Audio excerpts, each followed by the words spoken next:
All right, well, good morning or afternoon, depending on where you may be. Thank you for standing by, and welcome to today's Storage Community Webcast. Our topic for today is Preparing JJ Haines for the Future with VersaStack. All phone lines are currently in a listen-only mode, and later there will be a question and answer session with additional instructions being given at that time. You may ask a question at any time using the chat window located in the control panel, and all chat questions will be answered at the end of the presentation with the rest of the Q&A. Today's session is being recorded, and everyone will get a copy of the recording and slides following the presentation. Now, I'd like to introduce today's moderators. Debbie Nevin is Director of Storage and Software Defined and VersaStack Channel Sales for North America. And Kent Hickson is the VersaStack Business Development Manager within Cisco's Global DC Solutions Sales Team. Guys, go ahead and take it away. All right, thank you, Sam. Good afternoon, good morning. I am very happy to be here today to talk about an exciting win with a great customer in IBM and Cisco at VersaStack Solution. First up, I'd like to introduce Chad Parson, Information Technology Manager from JJ Haines. Welcome, Chad. Oh, thank you so much for having me on the call. So, Chad, why don't we start off by telling us a little bit about your business? Who exactly is JJ Haines? Sure. JJ Haines, it was founded in 1874. It's a privately held company, actually still within the Haines family. We are the largest flooring distributor in the United States. We're primarily on the East Coast, and we go from Pennsylvania down to Florida. We have 850 employees, 32 locations, approximately 8,500 customers, and that's a little bit about who we are. Right, excellent, and it's amazing this day and age of having such a family-owned company around for so long, so thank you very much. So Chad, why don't we talk a little bit about what were some of the current challenges that your business was facing? What were some of the things that you were looking at? It looks like you guys were going through some type of period of change, so why don't we talk a little bit about that? Sure. So I've been with Haines for 15 years. So when I started, we were $130 million dollars in sales and 10 locations. Today, we're $600 million in sales, and they want to be at $1 billion within another 5 years. So we're growing fast, diversifying our product line. The warehouses, they're open 24/7, and there's a lot of unknown demands for IT. And what I mean by that is we don't know what's coming, but we need to be ready. A good examples are, acquiring and integrating new companies. New e-commerce opportunities, mobile apps for Salesforce, all that with a small IT department. These are some of the challenges we have.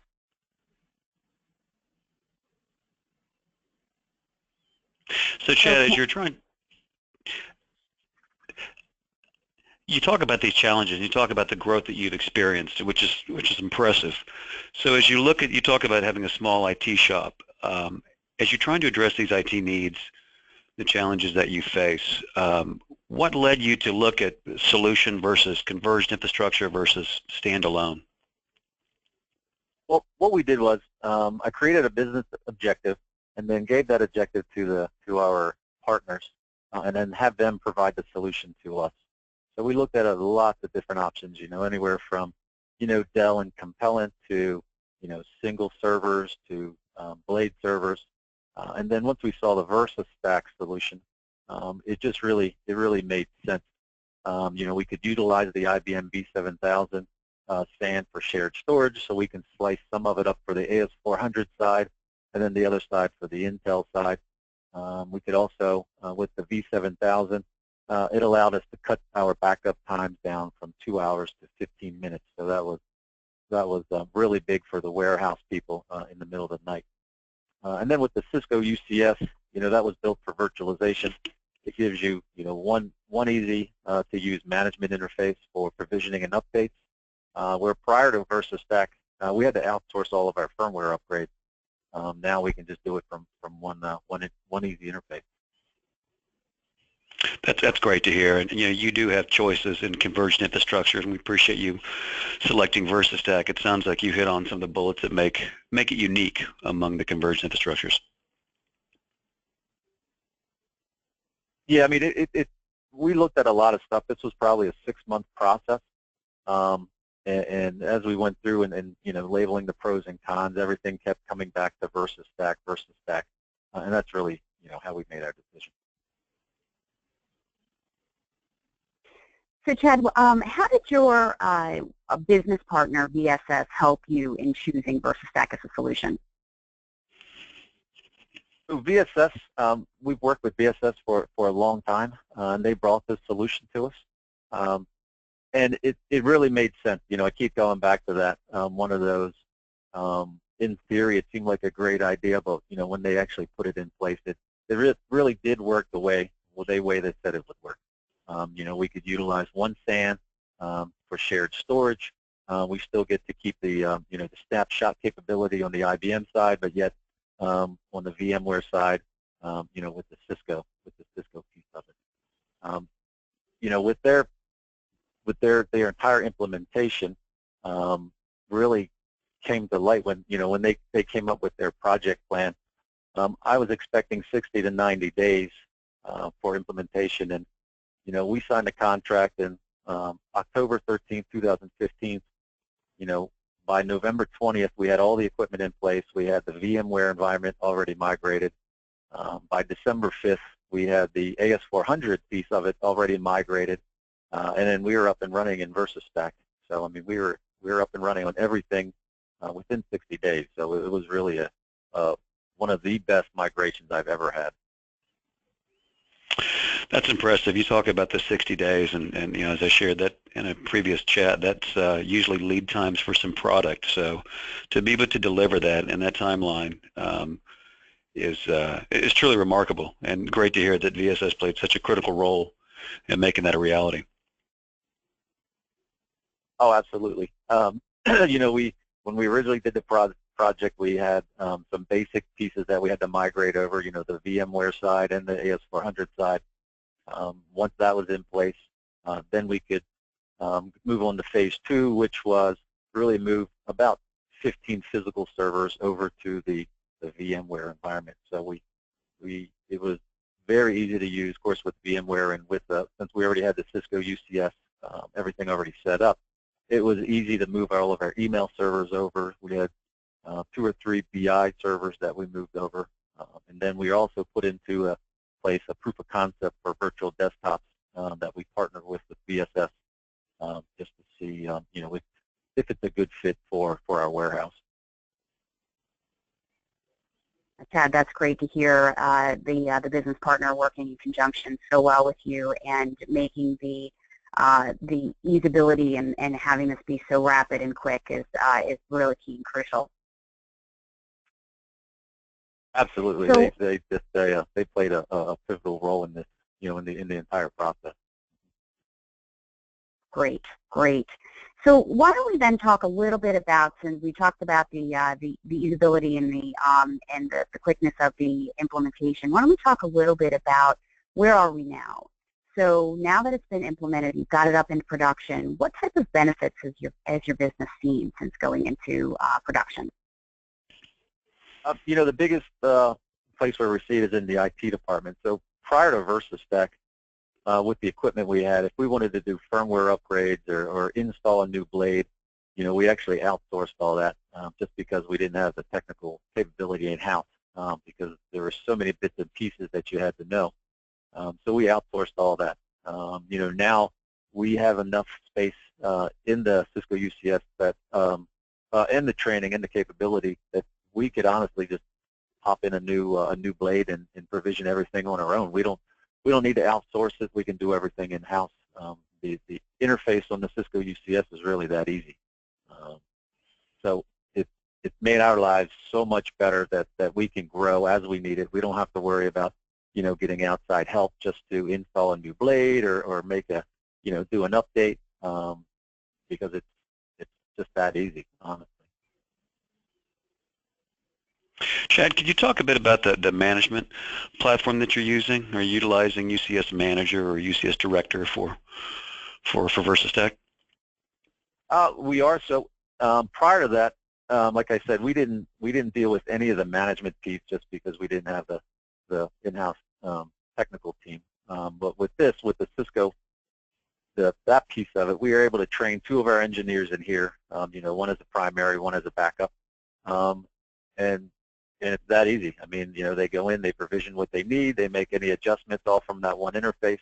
The other nice thing too is if we have issues, we have any type of issues, we have one number to call, and that number can help us with the Cisco UCS side, or it can help us with the IBM SAN side.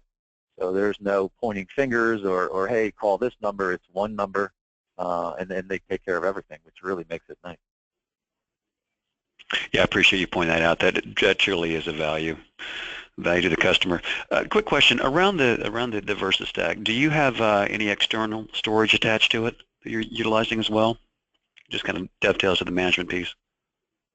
It's just so we share the storage with the V7000 SAN, so it's connected to our the IBM V7000 SAN, where it's kind of sliced up between the AS400 side, which is also attached to other IBM rack equipment, and then the VersaStack is kind of provisioned for the rest of the shared storage. Got it. Thank you.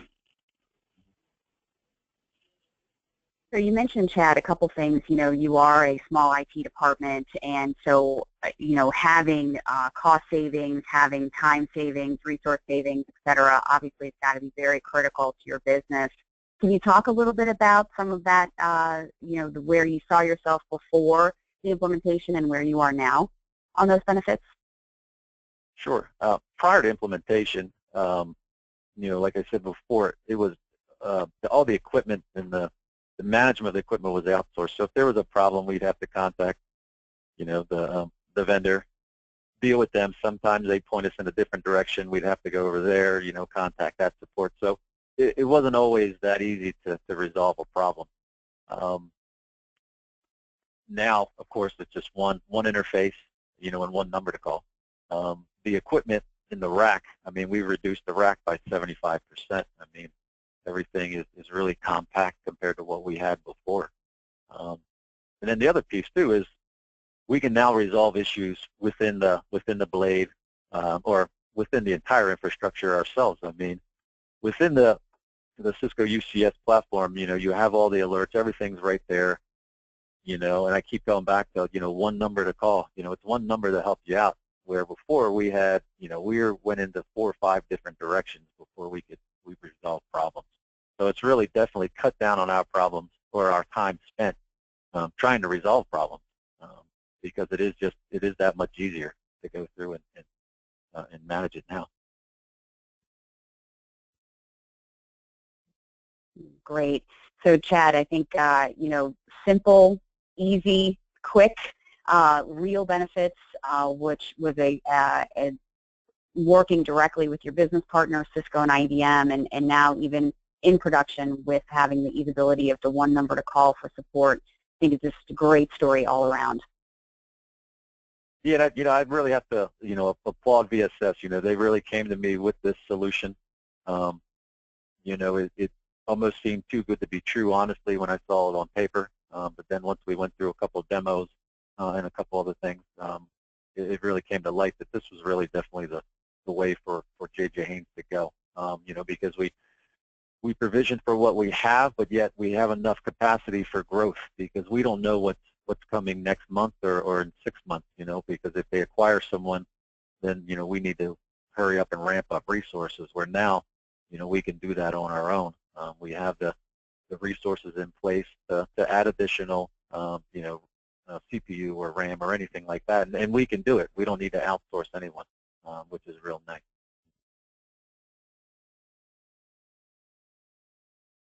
No, Chad, that's great. That is an impressive story. So I do appreciate you sharing that. Thank you. All right. Yes, thank you so much, Chad. We really appreciate it. So I think what we'll do now is, Sam, we'll move over to the question and answer portion, and I'll leave it to you, Sam. All right. Sounds good.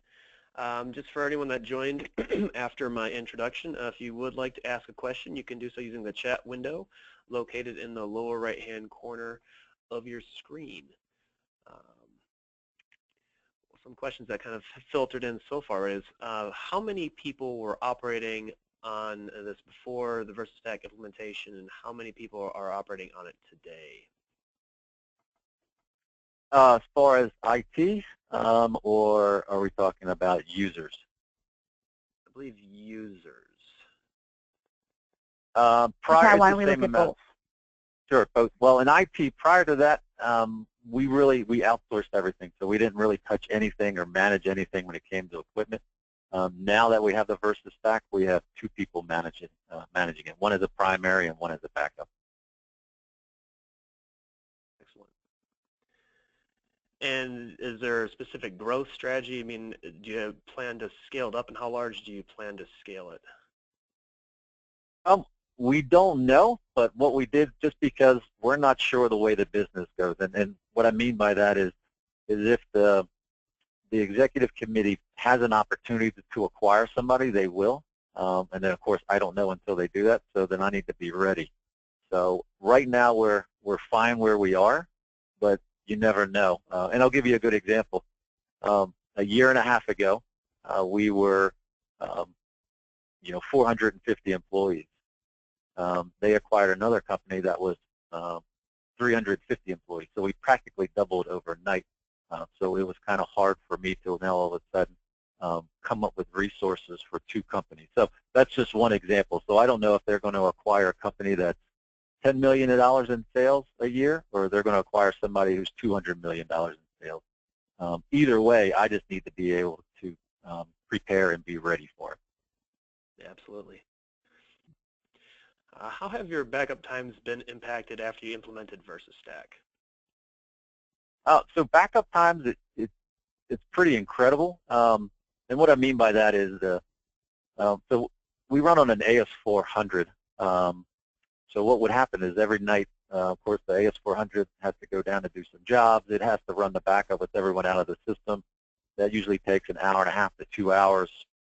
So with the IBM V7000 SAN, it has this, it's called a snapshot capability. So everybody can still be in the system. And what it actually does, it takes a complete snapshot of your production LPAR and moves it over to a backup LPAR, we'll say. And it does that within 10 to 15 minutes. So within 10 to 15 minutes, you have a full backup of your production LPAR on another LPAR. So then what that allows me to do is now then just take my regular tape and back up that snapshot LPAR without impacting production at all. So there's literally no downtime at all for tapes anymore. So I've eliminated an hour and a half to 2 hours each night down to basically nothing for production.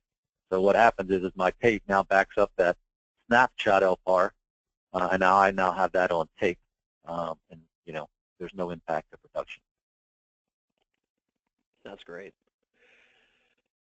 Any other questions? Here's another one. How long did the full implementation of VersaStack take? So the full implementation, I signed a contract on October, what was it, 13th. We were pretty much finished by December 5th. All the equipment, as far as the actual implementation, the equipment arrived on like a Monday. They got it, took them 2 days to set up the equipment, in the rack and get everything configured and wires ran. The VMware took another 3 days. So for the set up the equipment in VM, they were completely finished within a week. They were actually replicating the AS400 side 3 weeks in advance. So we could have actually went live prior to December 5th. We were just kind of letting everything burn in and really just make sure everything was working before we cut over. So from signing the contract on October 12th to the final AS400 migration December 5th. So what's that, 45, 50 days, somewhere around there? Awesome. And did you have to shut down your systems at all during the implementation? No, for the VM side, that was easy because they just, use vMotion and migrate them over, so that was easy. On the AS400 side, now I was really surprised with the AS400. So what they did was once we synchronized the SAN, so my existing SAN, they connected up the new V7000 SAN, and they just kind of, they started replicating. Once they started replicating, we tested the replicating. We let that run for about 3 weeks. And really all they did was when we cut over, I had a full day for, implementation or testing and migration. The actual cutover only took 45 minutes, and that's really just turning off the primary SAN, going over to the new SAN, enabling the new SAN, setting up all the interfaces, and that's it. So it really only took 45 minutes to turn off the production one and move over to the new one. And then we just verified, we took another 3 to 4 hours just to verify and make sure everything was working, but everything was fine. And that's what I mean. It was absolutely the easiest implementation I've ever encountered. I mean, it was that easy. That's great. Someone would just wanted to confirm, you have an iSeries and VersaStack connecting to the same V7000, and if so, do you manage both from the same interface? We do. You can't do the same iSeries and Cisco from the same interface, but they are both connected to the same V7000 SAN, yes. Cool.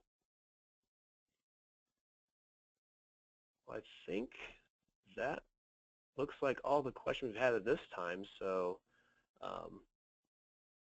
Kent, Debbie, Chad, thank you very much for you sharing your time and knowledge with everybody. Well, thank you. Thank you, Chad, very much. Thank you, Chad. You're welcome. All right, and thank you, ladies and gentlemen, for attending. Please do take a few moments to fill out your post-event survey as you leave the webinar. Your input is very important to us, and we love to hear your feedback and use it to apply to future events. But this concludes today's event, and have a wonderful day.